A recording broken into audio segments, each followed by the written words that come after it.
Bueno, con esto en mente, la Asociación Americana de Cardiología presentó, presentó los 7 sencillos o 7 factores que pueden promover una vida más saludable. No fumar, evitar el sobrepeso, ser muy activo, definido como el equivalente de caminar al menos 20 minutos diarios, seguir una dieta saludable, por ejemplo, abundantes frutas y verduras,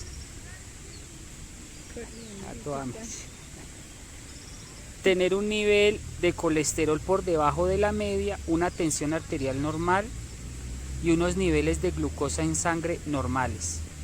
El objetivo de la Asociación Americana de Cardiología es haber reducido las muertes por enfermedad coronaria en un 20% en el año 2020.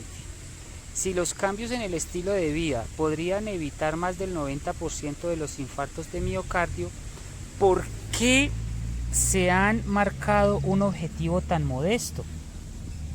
Incluso el 25% se consideró poco realista. Es posible que el pesimismo de la asociación tenga que ver con la perturbadora realidad de la dieta del estadounidense promedio.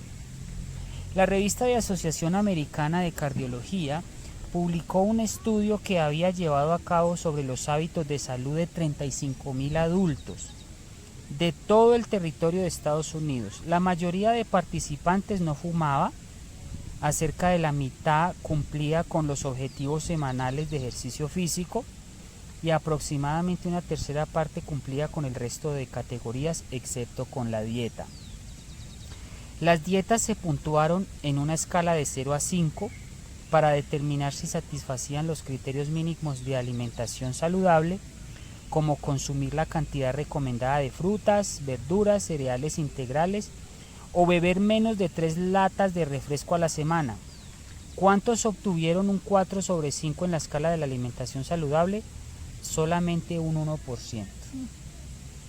Quizás si la Asociación Americana de Cardiología logra su agresivo objetivo, entre comillas, de una mejora del 20% en 2020, conseguiremos llegar tan solo al 1.2%. Es que la gente tampoco colabora. No hay una colaboración, una conciencia. Usted no le está diciendo a la gente, te estás muriendo. Sí. Bueno. Ay, bueno, gracias. Bueno. Los antropólogos de la medicina han identificado varios periodos importantes de enfermedades humanas, empezando por los periodos de peste negra, las hambrunas que en su mayoría terminaron con la revolución industrial, o el periodo en el que nos hallábamos ahora. Estamos en la era de las enfermedades degenerativas y causadas por y 100% y nada más que por el hombre. En cambio, se refleja en la evolución de las causas de muerte durante el último siglo. En 1900, las 3 principales causas de muerte en el mundo occidental eran infecciosas, eran neumonía, tuberculosis, enfermedades diarreicas, pero ahora tienen que ver sobre todo con el estilo de vida. Tenemos problemas coronarios, tenemos cáncer, enfermedades pulmonares crónicas. Ahora, la pregunta que se hace es, ¿se debe esto a que los antibióticos han alargado la esperanza de vida y por eso sufrimos enfermedades degenerativas? No. La aparición de la epidemia de enfermedades crónicas vino acompañada de cambios drásticos en las pautas dietéticas. Uno de los mejores ejemplos de ello es lo que está sucediendo desde hace unas décadas con las tasas de enfermedad en las poblaciones de los países en vías de desarrollo, a medida que adoptan dietas occidentalizadas. En 1990, y en todo el mundo, la mayoría de años de vida con salud se perdieron como consecuencia de la desnutrición, que por ejemplo causa enfermedades diarreicas en niños desnutridos. Por el contrario, en la actualidad la mayor carga de la enfermedad se atribuye a la hipertensión, una enfermedad consecuencia de la hipernutrición. Mire, por ejemplo, ¿cuál es el caso de muchas personas que conozco, por ejemplo, para no mencionar nombres, que comen demasiado? Supuestamente están comiendo muy bien, pero le aseguro que más adelante puede tener problemas de hipertensión, porque es que comer mucho tampoco es sinónimo de comer bien o comer saludable. Y aquí está hablando de una hipernutrición. Está haciendo una buena nutrición, pero resulta que el alimento tiene por sí sal, que es lo que la gente no contabiliza, o azúcar, ¿no? Bueno, o grasa, etc.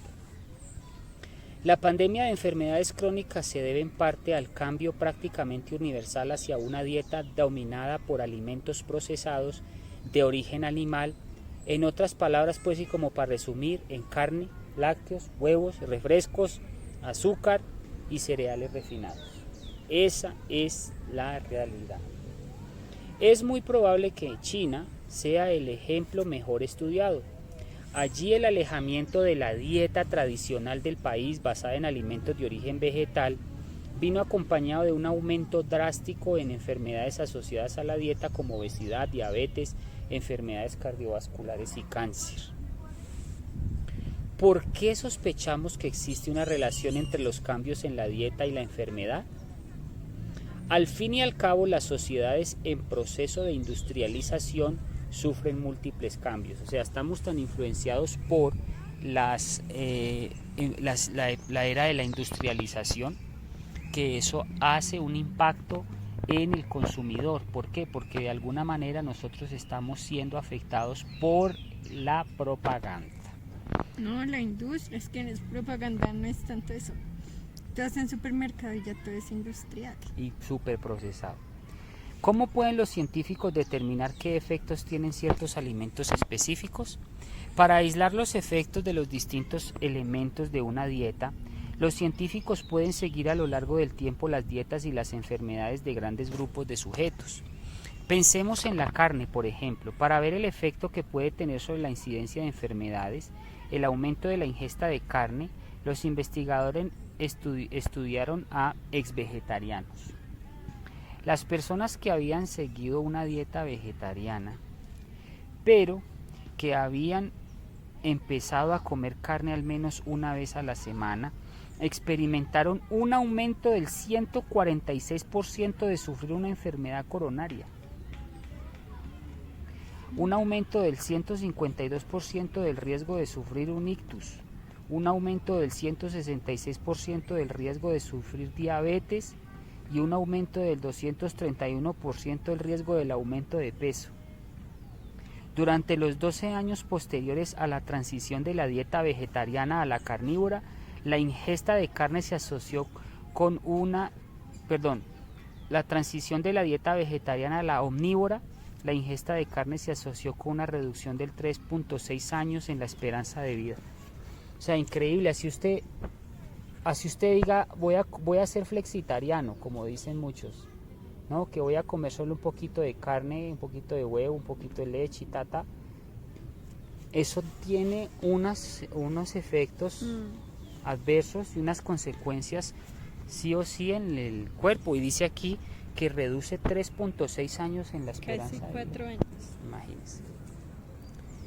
De todos modos, los vegetarianos también presentan índices elevados de enfermedades crónicas si consumen muchos alimentos procesados. Y este es el otro problema de los vegetarianos estrictos. Dicen ser vegetarianos estrictos, pero solo toman gaseosa y papas fritas.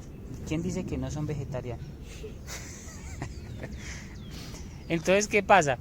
Los vegetarianos que no tienen unas dietas equilibradas también, por ejemplo, hay personas que son vegetarianas pero comen mucho paquete, o comen mucho alimento procesado, o comen mucho alimento industrializado, pues la misma le da.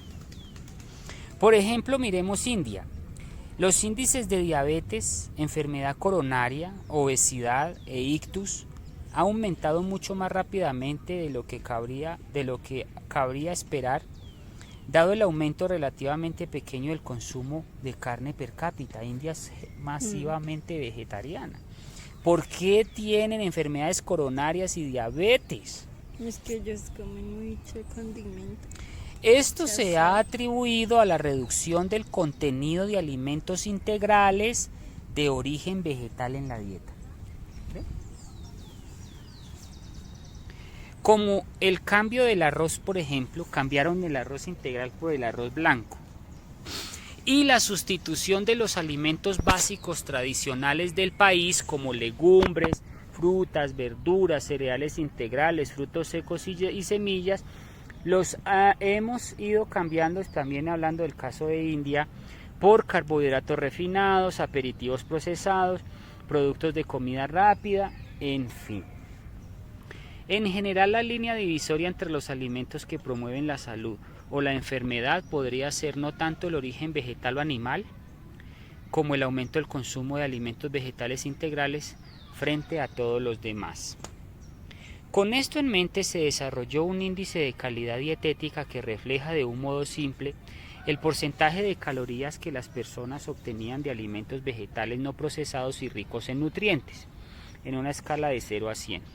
Cuanto más elevada es la puntuación que obtiene una persona, más grasa corporal puede perder con el tiempo y menor puede ser el riesgo de obesidad abdominal, hipertensión arterial, hipercolesterolemia, hipertriglicemia. Los investigadores compararon las dietas de 100 mujeres con cáncer de mama con las de 175 mujeres sanas y concluyeron que las puntuaciones más elevadas en el índice de alimentación vegetal integral superior a aproximadamente 30 en comparación con menos de aproximadamente 18, podría reducir en más de un 90% la probabilidad de sufrir cáncer de mama. Por desgracia, la mayoría de occidentales no superan una puntuación de 10. Por ejemplo, la dieta estadounidense estándar no supera el 11 sobre 100. Según los cálculos del Departamento de Agricultura de Estados Unidos, el 32% de las calorías de la dieta de un estadounidense es de origen animal. El 57% procede de alimentos vegetales procesados y solo un 11% procede de cereales integrales, legumbres, frutos secos, etc. Esto significa en una escala de 1 a 10 que la dieta estadounidense obtiene una calificación miserable de 1. Hasta en eso, pues comparándolo con que fueron los que estuvieron más lejos del epicentro de Mesopotamia, de la por eso hasta es tan mala la por ejemplo los de cerca de Mesopotamia comen mejor porque es claro, sí, hasta en eso también se ven los efectos en la forma en cómo nos hemos alejado de la primera civilización. Comemos como si el futuro no importara, esa es la verdad. Comemos como si nos fuéramos, como si el mundo se fuera a acabar. Hay datos que sustentan esta afirmación. Un estudio titulado Death Row Nutrition, Curious Conclusions of Last Meals, analizó las solicitudes de últimas comidas de cientos de personas ejecutadas y hicieron la necropsia de estas personas muertas en un periodo de 5 años, y el contenido nutricional de estos pacientes muertos no era uno distinto que una comida habitual ultra procesada. ¿Cómo la ve? Si seguimos comiendo como si fuera nuestra última comida, ¿cuál sería tu decisión? ¿Qué porcentaje de estadounidenses cumplen con todos los requisitos de las 7 recomendaciones sencillas de la Asociación Americana de Cardiología? De los 1933 hombres y mujeres encuestados, la mayoría cumplía con 2 o 3, pero casi ninguno cumplía con las 7 sencillas conductas de salud. De hecho, solo una persona pudo presumir de cumplir con las 7 recomendaciones, una persona de casi 2000. Tal y como declaró uno de los últimos presidentes de la Asociación Americana de Cardiología, esto tendría que darnos mucho que pensar. Lo cierto es que adherirse a tan solo 4 sencillos factores de estilo de vida saludable puede ejercer un gran impacto sobre la prevención de enfermedades crónicas. ¿Se acuerda de cuáles son? No fumar, no estar obeso, hacer ejercicio durante 30 minutos, comer de forma saludable, aumentando el consumo de frutas, verduras, cereales integrales y reducir el consumo de carne. Si se puede evitar, mejor. Se concluyó que tan solo estos 4 factores explicaban el 78% del riesgo de padecer una enfermedad crónica.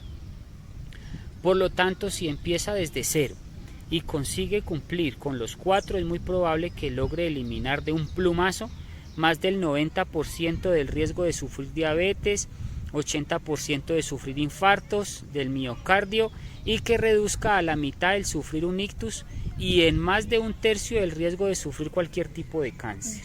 Solo con pequeños cambios. Algunos tipos de cáncer como el del colon, el segundo más mortal, parece ser evitables en un 71% de casos si se llevan a cabo una serie de sencillos cambios dietéticos y de estilo de vida similares a los que se acaban de enumerar. Quizá haya llegado el momento de dejar de culpar a la genética o a la vejez, porque muchas veces dicen, no, yo ya estoy viejo, así me muero ya viejo y enfermo. O la vejez no viene sola. En el más del 70% de factores que están directamente bajo nuestro control, el 70% de factores están bajo nuestro poder. ¿Cómo la ven? ¿Una vida saludable se traduce a una vida más larga? Los Centros para el Control y la Prevención de Enfermedades siguieron a aproximadamente 8.000 estadounidenses de 20 años de edad o más durante unos 6 años. Concluyeron que habían 3 conductas de estilo de vida cardinales que ejercían un impacto enorme sobre la mortalidad. Podemos reducir el riesgo de morir prematuramente si no fumamos, si seguimos una dieta más saludable, si hacemos suficiente ejercicio físico, y las definiciones de los CDC eran bastante laxas, por no fumar. Los CDC aludían a no fumar ahora. Una dieta saludable se definía sencillamente como estar en el 40% superior en términos de cumplir con las tímidas directrices dietéticas federales, y ejercicio físico significaba hacer un mínimo de 20 minutos de ejercicio físico moderado al día. Las personas que cumplían con al menos una de las 3 conductas tenían un 40% menos de riesgo de morir en el periodo de 6 años estudiado. Quienes cumplían con 2 de las 3 reducían a la mitad las probabilidades de morir, y quienes cumplían con 3 redujeron las probabilidades de morir durante ese periodo de tiempo en un 82%. Por supuesto, a veces las personas mienten sobre lo bien que comen. ¿Cuán precisos pueden ser estos informes si se basan en autoinformes? Un estudio parecido sobre conductas saludables y supervivencia no se limitó a creer a las personas cuando informaban de lo bien o lo mal que comían.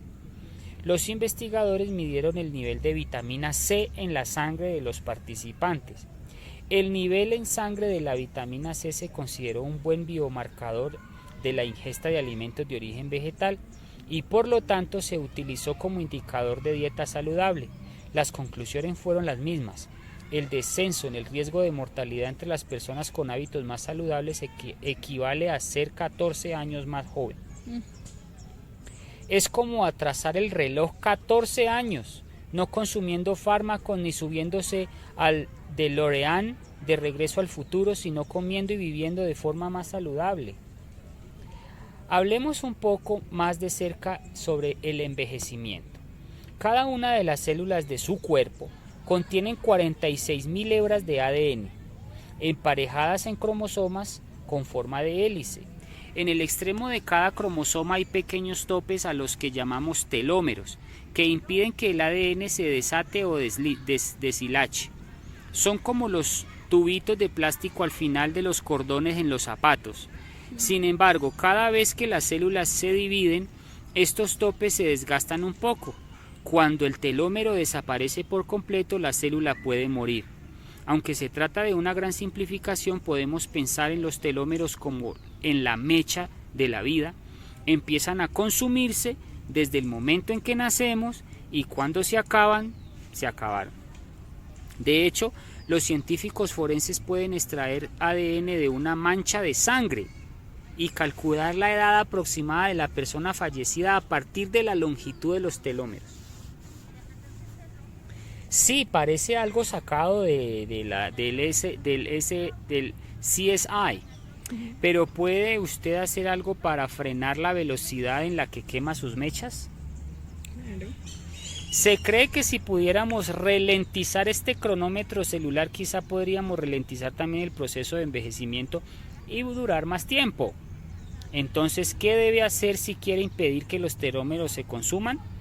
Bueno, fumar triplica la pérdida de telómeros, por lo que el primer paso es sencillo: deje de fumar. Sin embargo, la comida que ingiere a diario también puede ejercer un impacto considerable en la velocidad en la que pierde telómeros. El consumo de frutas, verduras y otros alimentos ricos en antioxidantes se ha asociado a telómeros protectores más largos. Por el contrario, el consumo de cereales refinados, refrescos, carne, inclusive el pescado y lácteos, se ha asociado a telómeros más cortos. Y si siguiera una dieta compuesta por alimentos vegetales integrales y se alejara de alimentos procesados y de origen animal, ¿podría ralentizar el envejecimiento celular? La respuesta a esta pregunta reside en la enzima llamada la enzima Matusalén. Es el nombre con el que se le ha bautizado a un pino de la especie Pinus longeva de las White Mountains de California. En la época era el ser viviente más longevo conocido, que ahora se acerca a sus 4.800 cumpleaños. Ya tenía varios centenares de años antes de que empezara a levantarse las pirámides de Egipto.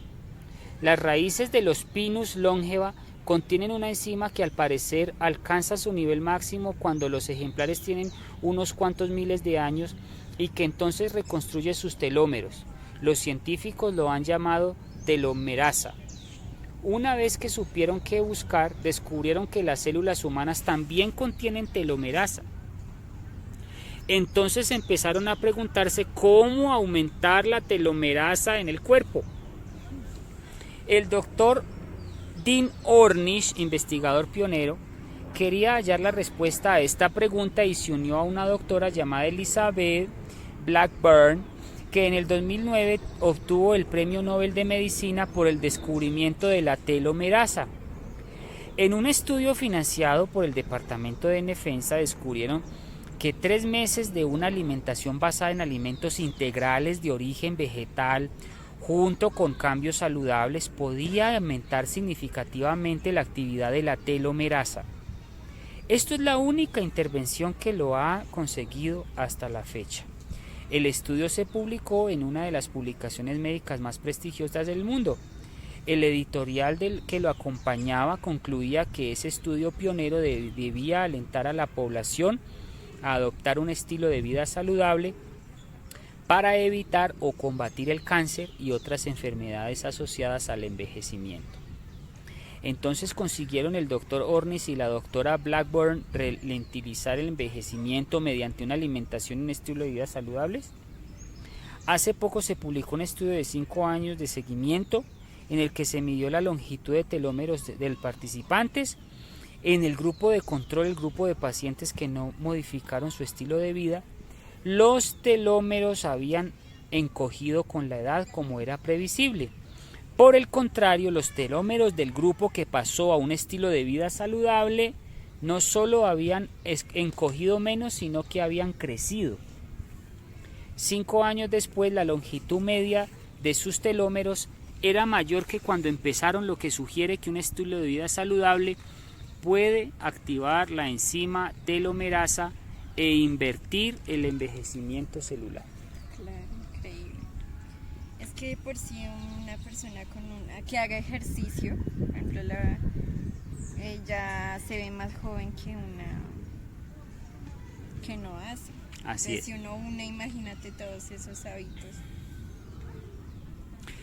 La investigación posterior ha demostrado que el alargamiento de los telómeros no se debió únicamente a que el grupo de vida saludable hiciera más ejercicio o perdiera más peso.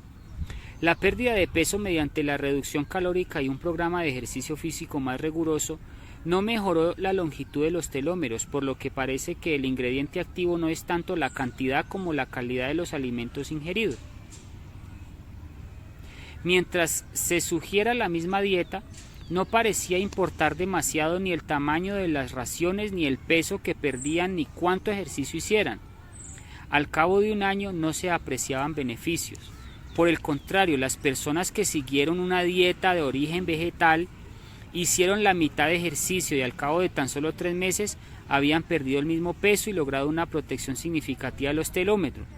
En otras palabras, lo que invirtió el envejecimiento celular no fue ni la pérdida de peso ni el ejercicio, sino la comida. Hay quienes han manifestado la preocupación de que aumentar la actividad de telomerasa podría en teoría aumentar el riesgo de cáncer, ya que se sabe que hay tumores que secuestran la enzima telomerasa y la utilizan para asegurarse su propia inmortalidad. Sin embargo, tal y como veremos más adelante, el Dr. Ornish y sus colegas han usado la misma dieta y los mismos cambios en el estilo de vida para detener y aparentemente hacer retroceder el cáncer en circunstancias concretas. También se verá que esa misma dieta puede hacer que la enfermedad coronaria también retroceda. ¿Qué pasa con el resto de las primeras causas de muerte? Se ha descubierto en una dieta que una dieta más rica en alimentos de origen vegetal puede ayudar a prevenir, tratar o invertir todas y cada una de las primeras causas de muerte en los países occidentales. En el libro de aquí vamos a ver mortalidades en Estados Unidos. La primera y la más grande, enfermedad coronaria, 375.000 muertes al año. Enfermedades pulmonares, 296.000. Enfermedades cerebrales, 214.000. Cáncer del aparato digestivo, colorectal, pancreático, esofágico, 106.000. Infección respiratoria y sanguínea, 95.000. Diabetes, 76.000. Hipertensión arterial, enfermedades hepáticas, cáncer en la sangre, insuficiencia renal, cáncer de mama, suicidios, cáncer de próstata y Parkinson. Son las enfermedades que están en lista. Por supuesto, hay fármacos que pueden ayudar a tratar estas enfermedades. Por ejemplo, puede tomar estatinas para reducir el colesterol y con ello el riesgo de sufrir un infarto al miocardio, tomarse distintas pastillas, inyectarse insulina para la diabetes y se acabó el chiste. Sin embargo, solo hay una dieta unificada que puede ayudar a prevenir, detener o incluso hacer retroceder todas y cada una de estas enfermedades. A diferencia de lo que sucede con la medicación, no hay una dieta óptima para la función hepática y otra para las distintas para mejorar el funcionamiento de los riñones. Dieta es dieta y solo hay una. Una dieta saludable para el corazón es saludable para los pulmones también. Interesante, ¿no? La dieta que ayude a prevenir el cáncer resulta también útil para el colon y el resto de causas de muerte que aparecen en la lista. A diferencia de los fármacos que apuntan a funciones específicas que pueden tener efectos secundarios peligrosos y que en ocasiones tratan únicamente los síntomas, una dieta sana puede beneficiar a todos los sistemas del organismo, a la vez tiene efectos secundarios beneficiosos y puede combatir la causa subyacente de la enfermedad.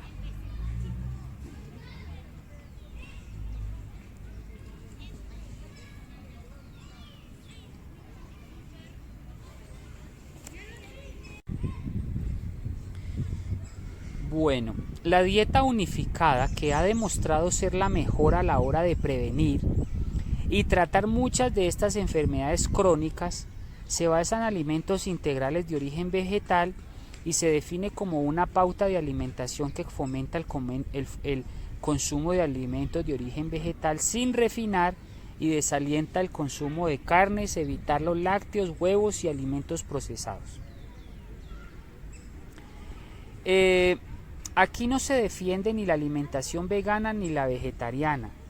Defiendo una dieta basada en la evidencia y la ciencia mejor y más equilibrada de que disponemos sugiere que cuantos más alimentos integrales de origen vegetal consumamos, mejor, tanto para aprovechar todos sus beneficios nutricionales como para desplazar otras opciones menos saludables. La mayoría de las consultas a médicos tiene que ver con enfermedades asociadas al estilo de vida, lo que significa que son enfermedades evitables. En tanto que médicos, mis colegas y yo nos formamos para tratar las causas de la enfermedad, sino sus consecuencias, mediante medicamentos para toda la vida que tratan factores de riesgos como hipertensión, glucosa, colesterol. Este abordaje se ha comparado como sacar el suelo alrededor de una pica que rebosa agua en lugar de cerrar el grifo. Las empresas farmacéuticas están encantadas de venderle un nuevo rollo de papel de cocina cada día durante el resto de su vida, mientras el agua sigue fluyendo. Tal y como afirma el Dr. Walter Willett, presidente de nutrición de la Facultad de Salud Pública de Harvard, el problema inherente es que la mayoría de estrategias farmacológicas no abordan las causas subyacentes de la mala salud, que no tienen nada que ver con la falta de fármacos. Tratar las causas, además de ser más seguro y más barato, también puede ser más eficaz.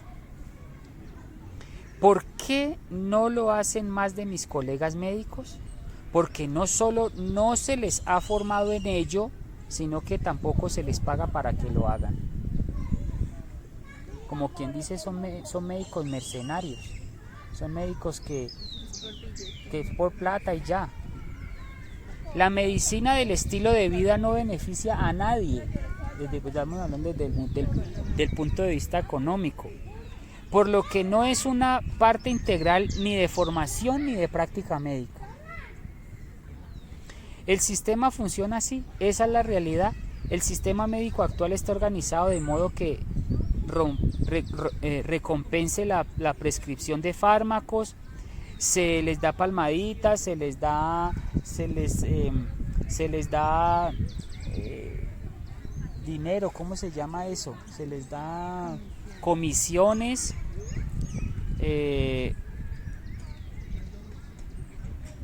se les da comisiones a los médicos para que formulen. El sistema médico actual está organizado de modo que se recompense a los médicos que más prescriban fármacos. Es que por eso ellos los visitan tantas farmacias para que ellos receten eso. Y lamentablemente no se le da la misma palmadita al médico que receta verduras.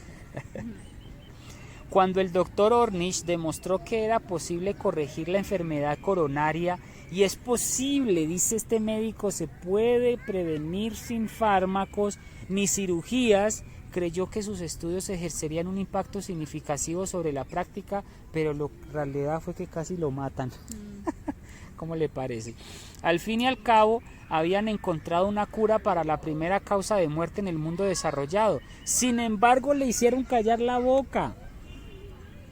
¿Cómo le parece? No acerca de sus vitales conclusiones sobre alimentación y el retroceso de la enfermedad, sino acerca de la influencia del negocio de medicina que está detrás y cómo se ejerce potencialmente sobre la práctica médica. En sus propias palabras dice, me di cuenta de que el reembolso es determinante mucho más poderoso que la investigación médica de la práctica médica. Aunque hay muchos intereses creados en la industria de los alimentos procesados y la industria farmacéutica que lucharán con uñas y dientes para mantener su poder y su status quo, hay otro sector corporativo que de hecho sale beneficiado si la población está más sana. La industria aseguradora Kaiser Permanente, la mayor empresa asistencial de Estados Unidos, publicó una actualización nutricional en su publicación médica oficial en la que informaba a casi 15,000 médicos de que la mejor manera de conseguir una alimentación saludable es adoptar una dieta basada en alimentos de origen vegetal, que definimos como un régimen que fomenta el consumo de alimentos integrales de origen animal y se desalienta masivamente al consumo de carne, lácteos y huevos, además de todos los alimentos refinados y procesados. Con demasiada frecuencia los médicos desconocen los beneficios potenciales que tiene una buena alimentación y los médicos prescriben fármacos a lo loco. En lugares de ofrecer mejor a sus pacientes, ¿por qué no le ofrecen oportunidades de corregir la enfermedad, de ir a la causa primera mediante una alimentación saludable y una vida activa? Los médicos deberían considerar la posibilidad de recomendar mejor una dieta basada en alimentos de origen vegetal a todos sus pacientes, especialmente a los que padecen hipertensión, diabetes, enfermedades coronarias. Los médicos deberían ofrecer a sus pacientes la oportunidad de curar su enfermedad ellos mismos mediante una dieta basada en alimentos de origen vegetal. Si así lo hicieran, sus consultorios permanecerían vacíos y se van al quiebra. El mayor inconveniente que describe la actual... La medicina debería ser para cuando hay un accidente, hay como cosas, Sí. Sí, cosas extremas que el médico debería así colaborar, una fractura, una cirugía, eso. Pero no debió haberse manipulado desde el punto de vista lucrativo de ver la enfermedad como algo lucrativo, ¿no? Bueno, el mayor inconveniente que describe la actualización nutricional de Kaiser es que quizá la dieta sea demasiado eficaz. O sea, la dieta es tan eficaz que por eso es que los médicos de alguna manera se quedan callados y no promueven los hábitos saludables, porque es muy eficaz. Si adoptásemos dietas basadas en alimentos de origen vegetal y siguiéramos tomando fármacos, la tensión arterial o niveles de glucosa en sangre podrían bajar tanto que los médicos tendrían que repensar y ajustar su medicina o inclusive eliminarla por completo. Irónicamente, el efecto secundario de la dieta podría ser no tener que tomar más medicinas. Eso es lo que debe apuntar el individuo, el ser humano, el consumidor. El artículo acaba con la frase que también conocemos: hay que seguir investigando. En este caso, sin embargo, hay que seguir investigando, pero para encontrar el modo de que las dietas basadas en alimentos de origen animal son la mejor y nueva norma del individuo. ¿Animal? Yo creo que No, las dietas basadas en alimentos de origen vegetal son son la nueva norma que debe regir a todo individuo.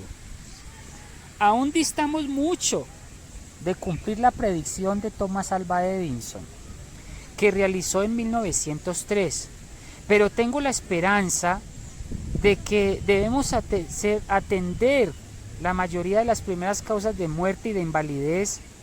El motivo principal por los que las enfermedades suelen ser hereditarias es que las dietas suelen ser hereditarias, no la enfermedad. Tremendo.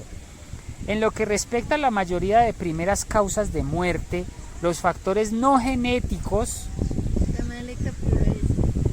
En lo que respecta a la mayoría de primeras causas de muerte, los factores no genéticos es la alimentación, no la genética. Puede explicar al menos entre un 80% y un 90% de casos. Tal y como he dicho en anterioridad, esto se basa en el hecho de que los índices de enfermedades cardiovasculares y de cáncer grave presentan diferencias de entre 5 y 100 veces en distintas partes del mundo.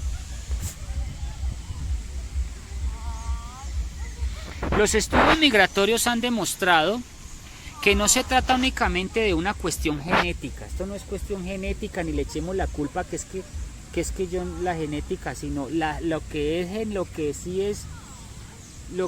es genético es, pero los hábitos, ¿cómo es que dijo aquí ahorita?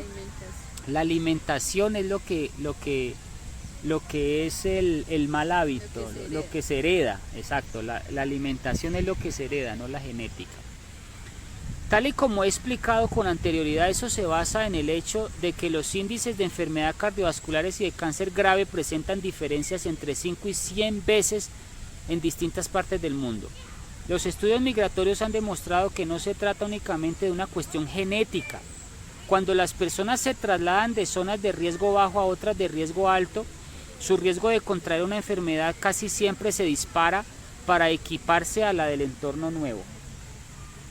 Además, las drásticas diferencias de los índices de enfermedad de una generación a la siguiente subrayan la primacía de los factores externos. La mortalidad por cáncer de colon en Japón en la década del 50 no llegaba a la quinta parte en Estados Unidos. En la actualidad el índice de cáncer de colon en Japón es tan malo como en Estados Unidos, un ascenso que se ha atribuido en parte a que el consumo de carne en el país se ha quintuplicado.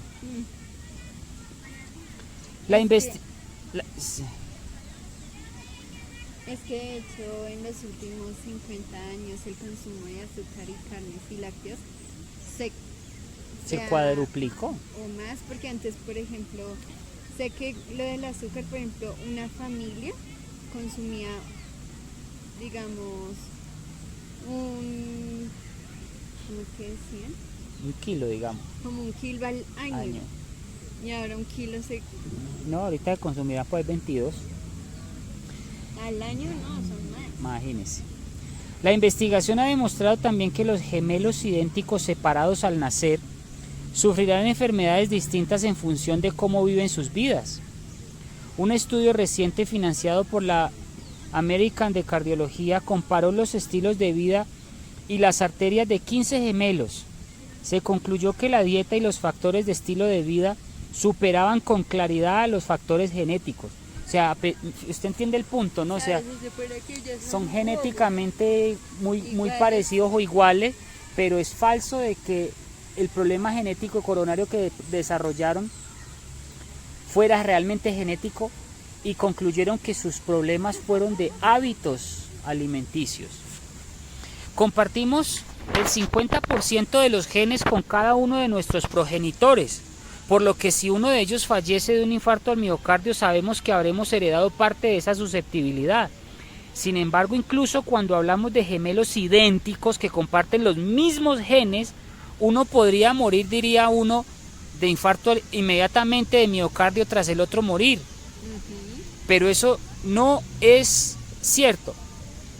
Incluso si ambos progenitores murieran por una enfermedad cardiovascular, deberíamos poder conseguir un corazón sano mediante una alimentación correcta. La historia familiar no tiene por qué convertirse en tu propio destino personal. Haber nacido con genes malos no significa que no puedan desactivarse. No significa que tienen que abrir el gatillo, ¿no? Como la frase. Cerrar el gatillo. Apretar el gatillo. Tal y como verá en los análisis, por ejemplo, sobre el cáncer de mama y en las enfermedades de Alzheimer, aunque haya nacido con genes de alto riesgo, se puede ejercer un control sobre su destino médico. La epigenética es el nuevísimo campo de estudio que investiga este control sobre las actividades genéticas. Las células de la piel son muy distintas tanto en aspecto como en comportamiento a las de los huesos, el cerebro, el corazón, pero todas ellas tienen el mismo componente del ADN. Lo que hace que actúen de un modo distinto es que cada una de ellas hay distintos genes activos y desactivados, y ahí reside el poder de la epigenética. El mismo ADN, pero distintos resultados. Permítame que le dé un ejemplo de lo extraordinario que puede llegar a ser este efecto. Piense en la humilde abeja de miel. Las abejas reina y las abejas obreras son idénticas genéticamente. Sin embargo, las abejas reina ponen unos 2000 huevos al día, mientras que las obreras son funcionalmente estériles. Las reinas viven hasta 3 años. Las obreras pueden morir a las 3 semanas. Lo que explica esta diferencia es la alimentación. Cuando la reina de la colmena está a punto de morir, las abejas nodriza eligen a una larva y la alimentan con una sustancia secretada llamada jalea real. Cuando la larva ingiere la jalea, se activan la enzima hasta el momento había bloqueado la expresión de los genes reales, y así nace la nueva reina. La reina tiene exactamente los mismos genes que cualquiera de las obreras, pero al ingerir jalea real permite la expresión de genes diferentes, y el resultado es que tanto su vida como la longitud de la misma cambia drásticamente, todo por su hábito alimenticio. Las células cancerosas usan la epigenética en nuestra contra porque silencian los genes supresores de tumores que de otro modo podrían detener el avance del cáncer. Por lo tanto, aunque hayamos nacido con genes buenos, el cáncer puede encontrar el modo de desactivarlos. Se han desarrollado varias formas de quimioterapia que permiten que el organismo recupere las defensas naturales, pero son tan tóxicas que su uso es muy limitado. Sin embargo, en el reino vegetal, que incluye las legumbres, las verduras, las bayas, hay varios alimentos que parecen ejercer el mismo efecto de forma natural. Por ejemplo, se ha visto que verter té sobre células de cáncer de colon, de esófago, de próstata reactiva los genes que el cáncer ha silenciado. ¿Sí? Té es un ejemplo. Y esto se ha demostrado más allá de una placa de Petri. 3 horas después de haber ingerido una ración de brócoli, por ejemplo, los niveles de enzima que el cáncer usa para silenciar nuestras defensas en el torrente sanguíneo se reducen hasta límites equivalentes o superiores al agente de quimioterapia diseñado específicamente para ese objetivo y sin los efectos secundarios tóxicos. Y si siguiéramos una dieta repleta de alimentos de origen vegetal, ¿qué? Una buena pregunta. En el estudio Modulación de expresión genética mediante intervención de la nutrición en el estilo de vida, el Dr. Ornish, sus colegas practicaron biopsias a varones con cáncer de próstata antes y después de 3 meses de cambios intensivos en su dieta, que incluían una dieta basada en alimentos integrales de origen vegetal. Sin quimioterapia ni radiación se detectaron cambios positivos en la expresión de 500 genes. Solo en 3 meses y un cambio drástico de alimentación. Al cabo de tan solo unos meses, la expresión de genes que previenen la enfermedad había aumentado y los oncogenes que promueven el cáncer de mama y de próstata se habían suprimido. Sean cuales sean los genes que hayamos heredado de nuestros padres, lo que comemos puede afectar al modo en que influyen sobre nuestra salud. Básicamente, tenemos el poder en nuestras manos y en nuestros platos.